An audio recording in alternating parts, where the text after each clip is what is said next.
गुल बीबी उभर कर सामने आ जाती है, जो न सिर्फ खुद बंदूक उठाकर बरतानवी काबिज फौज के खिलाफ बलोच मर्दों के शाना बशाना मुजाहमत करती है, बल्कि जंगी हिकमती अमली की खामियों पर अपने सरदार तक को डांट देती है।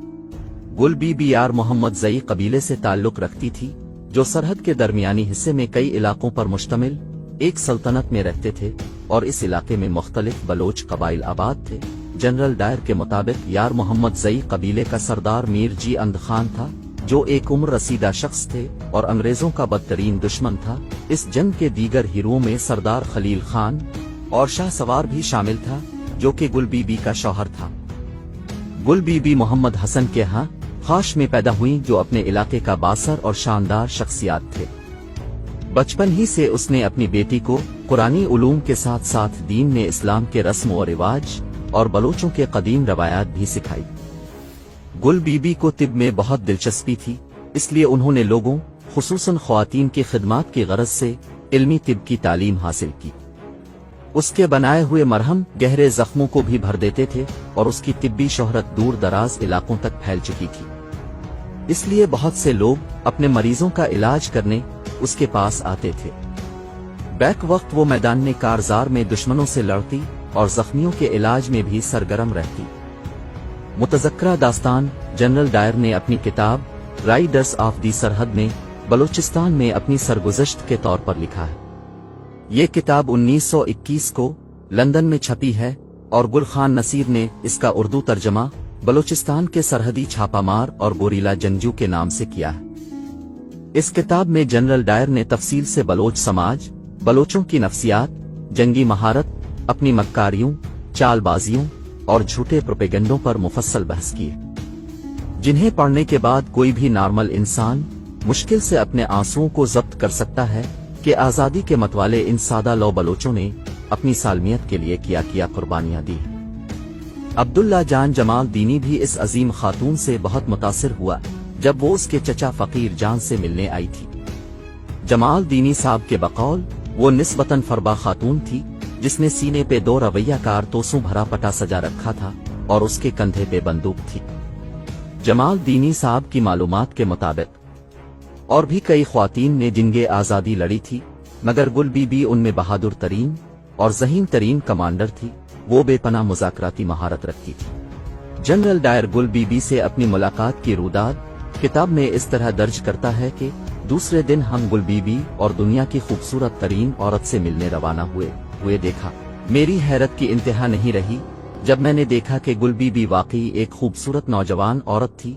रोशन चेहरा, तकरीबन यूनानी खदोखाल, गैर मामूली निगाहें और बड़ी बड़ी आंखों वाली एक हसीना थी।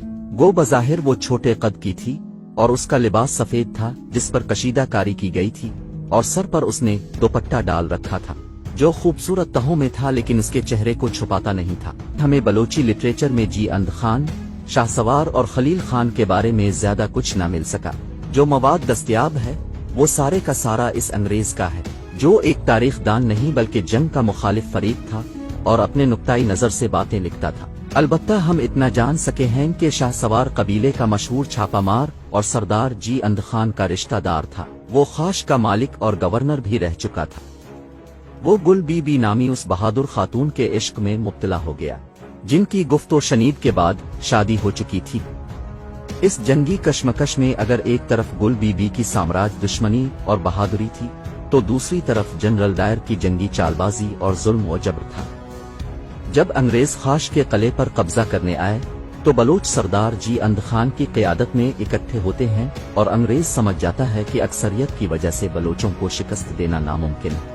लिहाजा जनरल डायर चालबाजियों से अपने कम फौजी तादाद को 5000 नफर जाहिर करता है, जिस पर सादा लो बलोच यकीन करते हैं और अपने हमले को मुलतवी करते हैं। जब बात गुल बीबी तक पहुंच जाती है तो वो सूरत हाल को भांप लेती है कि अंग्रेज ने शातिर दिमागी से काम लिया और रास्त गो बलोच एक बार फिर धोखे में आ गए। उसने सिलसिले कलाम जारी रखते हुए सरदार जी अंद खान से कहा, अगर उसमें चूहे का भी दिल होता तो वो गुज़िश्ता शब हमला करके खाश पर कब्जा कर लेता, क्योंकि जर्नैल की मुख्तसर सी फौज सूरज के खूब बुलंद होने तक वहां पहुंच ही नहीं पाई थी। गुल बीबी जैसी बाहिम्मत खातून अपने शौहर और सरदार की इस हार से दिल बर्दाश्ता हो जाती है।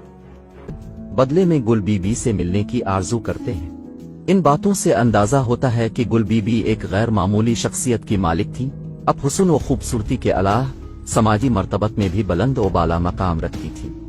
یہاں ایک اور بات کا تذکرہ بھی ضروری ہے کہ مغربی بلوچستان میں نالک کی لڑائی تاریخ میں بہت اہمیت رکھتی ہے، جو خاش کے قریب ایک تنگ درہ ہے۔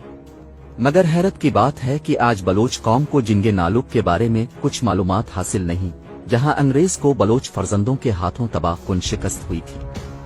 تاریخ بہت ظالم ہے، جہاں زور آور کو فتح ہوتی ہے وہاں کی جنگ مشہور ہو جاتی ہے، مگر جہاں اس کو شکست ہوتی ہے وہ اسی بلیک آؤٹ کرتا ہے۔ ان بیرونی حملہ آوروں اور سامراجی طاقتوں کے دور میں گل بی بی نے بہترین انداز میں بلوچ خواتین اور انگریز دشمن لڑائی کی قیادت کی، اور اسے اس طریقے سے جاری رکھا کہ انگریز فوج کا سربراہ جنرل ڈائر بھی سلیوٹ کرنے پر مجبور ہوا۔ وہ جرأت، بہادری اور ملٹری لیڈرشپ میں یکتا تھی، اور ایک برابر کی کمانڈر کے بطور بحث و مباحثہ کرتی، دلائل دیتی اور جنگ کے کسی محاذ کی قیادت کرتی۔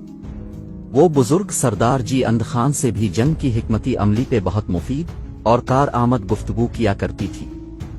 یقیناً آزادی ایک بہت ہی خوبصورت جذبے کا نام ہے، جو انسان کو جان سے زیادہ پیارا ہے، اور دنیا کی ہر زندہ قوم نے آزادی کو ایک نعمت قرار دیا ہے۔ ہمارا بلوچستان بھی ایک صدی سے زائد تک انگریزوں کی غلامی کی زنجیروں میں جکڑا رہا۔ غلامی کی اس زنجیر کو توڑنے کے لیے وطن کے مرد اور خواتین نے ایک ساتھ اپنی قربانیاں دیں، لیکن انتہائی افسوس کی بات ہے کہ بلوچی لٹریچر میں عورتوں کی قربانیاں، بالخصوص جدوجہدی آزادی میں عورتوں کے حصے کی تحقیق مایوس کن حد تک کم ہے۔ گل بی بی کے بارے میں ہماری معلومات یہاں تک ہے۔